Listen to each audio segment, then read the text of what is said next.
नमस्कार दोस्तों। तो पिछले 20 साल में ऐसा पहली बार हो रहा है कि लेबनान के प्रेसिडेंट यानी कि जोसेफ आउन, जो कि बिल्कुल नए इलेक्ट हुए हैं, जैसे ट्रंप ने अपना नया टर्म जब शुरू किया तो उसी समय पर जोसेफ आउन ने भी लेबनान के अंदर अपना नया टर्म शुरू किया। ऐसा 20 साल में पहली बार हो रहा है कि लेबनान का प्रेसिडेंट यूएस के प्रेसिडेंट से मिलने जा रहा हो। अब इसको दो तरीके से आप देख सकते हो। एक तो पहली चीज आपने सुना होगा, हमने 2 दिन पहले इसको कवर भी किया था कि इजराइल के प्राइम मिनिस्टर बेंजामिन नेतन्याहू और ट्रंप के बीच में कुछ भी ठीक नहीं चल रहा। इन दोनों लीडर्स के पर्सनल विवाद की वजह से दोनों देशों के भी जो रिलेशंस हैं वो ठीक नहीं चल रहे। डिप्लोमेट्स दोनों तरफ के जो हैं वो जैसे उनके स्टेटमेंट्स दिए जा रहे हैं एक दूसरे के खिलाफ, उससे चीज़ें बहुत साफ है कि चीज़ें ठीक नहीं है इजराइल और यूएस के बीच में। उस समय पर लेबनान के साथ में डायरेक्टली डील करना यूएस के लिए वो कितना बेनिफिशियल है वो एक देखने वाली बात होगी। और कहीं ना कहीं वो ट्रस्ट फैक्टर जो है वो डगमगा जा रहा है, क्योंकि इस पूरी विजिट का एजेंडा बहुत क्लियर होगा कि भाई इजराइल को हम पर अटैक करने से रोको, भाई इजराइल को हमारे यहाँ से निकालो, इजरायली ट्रूप्स जिन्होंने इतना कब्जा करके रखा हुआ है उनको यहाँ से निकालो। यही बात होने वाली है। क्या बेंजामिन नेतन्याहू को ये चीज़ पसंद आएगी कि आपने मेरे से मीटिंग नहीं की, आपने मुझसे नहीं मिले, लेकिन आप जो है वो सीधा लेबनान के प्रेसिडेंट से मिल लेते हो? वो लेबनान के प्रेसिडेंट या वो लेबनान की गवर्नमेंट, वो कंट्री जो इतने सालों से हिजबुल्लाह को पालते पोसते आई है और उनको इतना बड़ा कर दिया।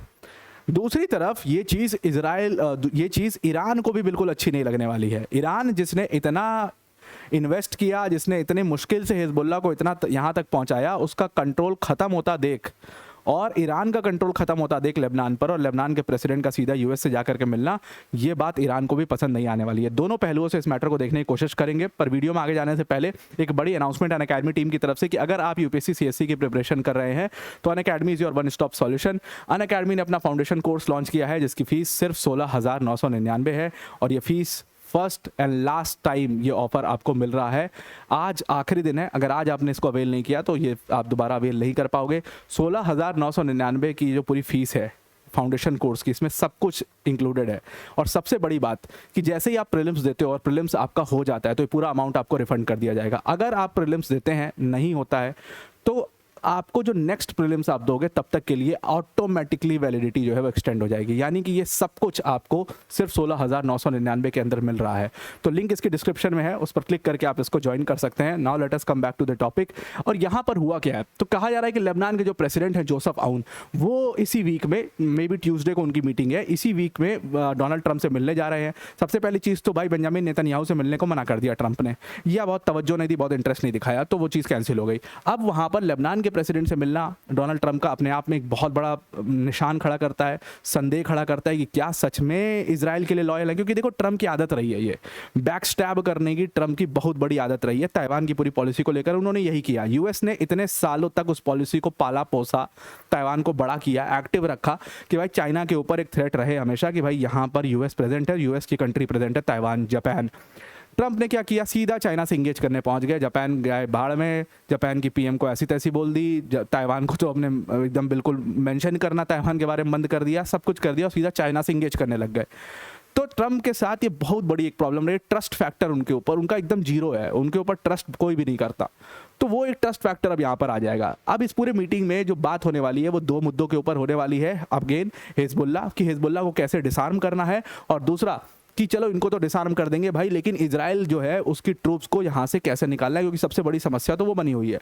अब देखिए जोसेफ आउन जो है वैसे भी उनका एक सॉफ्ट कॉर्नर है यूएस की तरफ, क्योंकि उन्होंने बहुत लंबा समय लेबनान की आर्मी में काम किया। लेबनान की जो यूएस बैक्ड आर्मी थी उसमें उन्होंने काम किया बहुत लंबे समय, इसलिए उनका यूएस के प्रति वैसे भी एक बहुत बड़ा सॉफ्ट कॉर्नर है। और लास्ट ही ईयर वो प्रेसिडेंट बने और उन्होंने कुछ बहुत बड़े बड़े सिग्निफिकेंट चीज़ करने के लिए उनको जाना जाता है। जो सबसे पहला फेज में हिजबुल्लाह का डिसआर्मामेंट शुरू हुआ था वो इन्हीं जोसेफ आउन के अंदर शुरू हुआ था। जब ये तुरंत प्रेसिडेंट बने ही थे तो लाइन में लगवा करके आपने वो तस्वीर भी देखी होगी, हिजबुल्लाह के जो कमांडर थे वो अपनी गन से वो सबमिट कर रहे थे। हालांकि वो दिखाने के लिए था, असली हथियार उन्होंने रख रखे थे, लेकिन फिर भी इनके अंदर में ही वो सारी चीज़ें हुई थी। अब ये कहा जा रहा है कि जा रहे डोनाल्ड ट्रंप से मिलने और फेस टू फेस इस मीटिंग में ये दो मुद्दे यहाँ पर डिस्कस किए जाएंगे।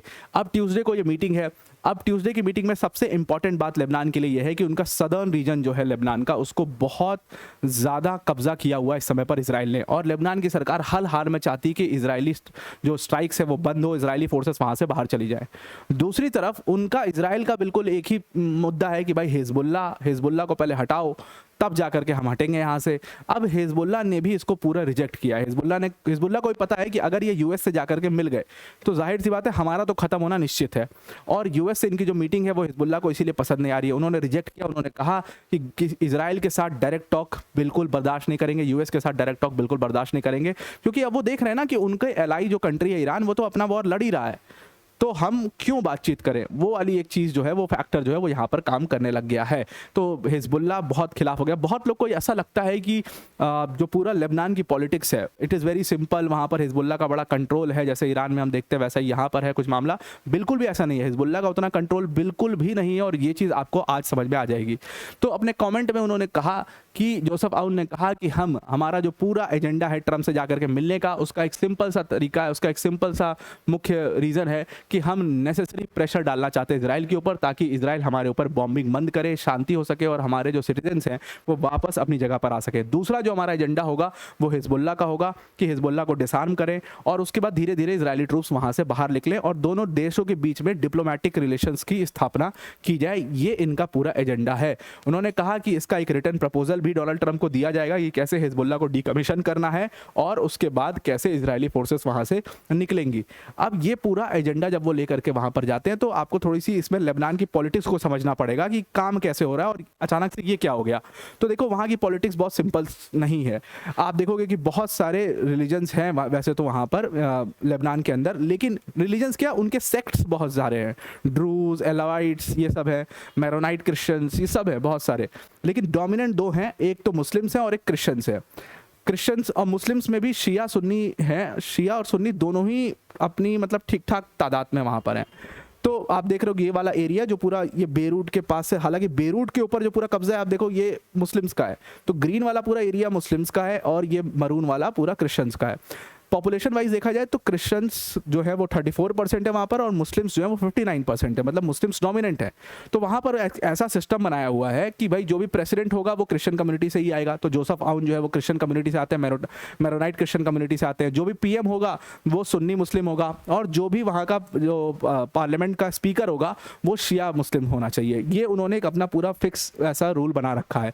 तो अब जो जोसेफ आउन बन करके आए हैं वो क्रिश्चियन है, मैरोनाइट क्रिश्चियन है, और उनकी बड़ी मतलब वो बड़ा जो है यूएस के लिए बहुत सॉफ्ट कॉर्नर रखते हैं, इसीलिए वो चाहते हैं कि किसी भी तरीके से वो उनके साथ इंगेज कर पाए। इवन जब ट्रंप जीते थे तो भी इन्होंने बड़ा स्टेटमेंट दिया था और बहुत खुश हुए थे उसके ऊपर। इवन ट्रंप ने भी इनके बारे में बात करी थी एक बार। तो मतलब दोनों देशों के बीच में ये एक चाह रहे हैं कि एक अच्छा रिलेशन यहाँ पर स्थापित हो जाए। अब ये चीज़ जोसेफ आउन का जीतना अपने आप में ये चीज़ दिखाता है कि अब लेबनान की पॉलिटिक्स में एक मेजर शिफ्ट हम देख रहे हैं। लेबनान की पॉलिटिक्स में पहले हिजबुल्लाह का बड़ा कंट्रोल हुआ करता था, वो कंट्रोल लूज हो चुका है। क्यों? क्योंकि वो बहुत वीकेंड हो चुके हैं। 2024 से लगातार इजराइल ने उन पर अटैक किया है, बहुत ज़बरदस्त अटैक वहाँ पर किया उनके ऊपर, तो वो काफ़ी ज़्यादा वीक हो चुके हैं। इसके अंदर उनके पास कुछ भी नहीं बचा है। देखिए इसमें सबसे इंपॉर्टेंट बात जो हमें समझनी चाहिए वो ये है कि हिजबुल्लाह को सारी ताकत मिलती कहाँ से थी? ईरान से मिलती थी उनको अपनी ताकत। तो ईरान ऑलरेडी अपना वॉर लड़ रहा है, ईरान को तो भाई कुछ कह ही नहीं सकते आप, ईरान ऑलरेडी अपना वॉर लड़ रहा है, तो ईरान इंगेज है। वो आपको शक्ति वो मिल नहीं पा रही है, मुश्तबा खामनेई तो बाहर नहीं आ पा रहे हैं, वहाँ पर ऑलरेडी कू की बात चल रही है, सब चल रहा है। दूसरी तरफ अगर आप देखो ध्यान से तो इनको ताकत मिलती थी सीरिया से, बशर अल असद की सरकार से। बशर अल असद जो है वो सत्ता ऑलरेडी अपनी खो चुके हैं, और उसके बाद इजरायली स्ट्राइक्स ने इनको इतना कमज़ोर कर दिया हिजबुल्लाह को कि ये सीरियसली पोजीशन में नहीं है कि इस समय पर ये लेबनान की पॉलिटिक्स को डोमिनेट करें, ये अपनी अस्तित्व बचा ले, वही बहुत मुश्किल है।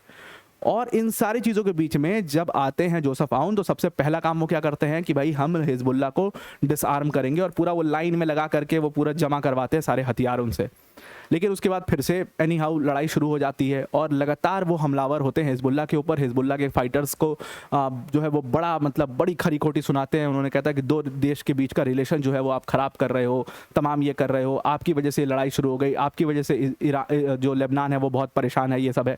अब ये सारी चीज़ें होती हुई देख करके ईरान इसको बिल्कुल भी लाइक नहीं करने वाला है, क्योंकि जिसको पाल पोस करके उसने इतना बड़ा किया हिजबुल्लाह को, और उससे वो पूरे लेबनान के ऊपर कंट्रोल रखता है। इसी तरीके से हूदीज़ को पाल पोस के बड़ा करके यमन के ऊपर कंट्रोल रखते हैं, इराक के ऊपर अपने मिलिशिया से कंट्रोल रखते हैं, सीरिया पर रखा करते थे कभी।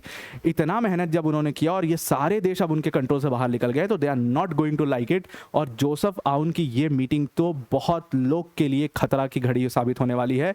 यानी कि ये इजराइल के लिए भी प्रॉब्लम है, बेंजामिन नेतन्याहू के लिए भी प्रॉब्लम है, और ये ईरान के लिए तो बहुत बड़ी प्रॉब्लम है। तो आई आपको ये पूरा आर्टिकल समझ में आ चुका होगा। आज के इतना ही। Thank you and have a nice day.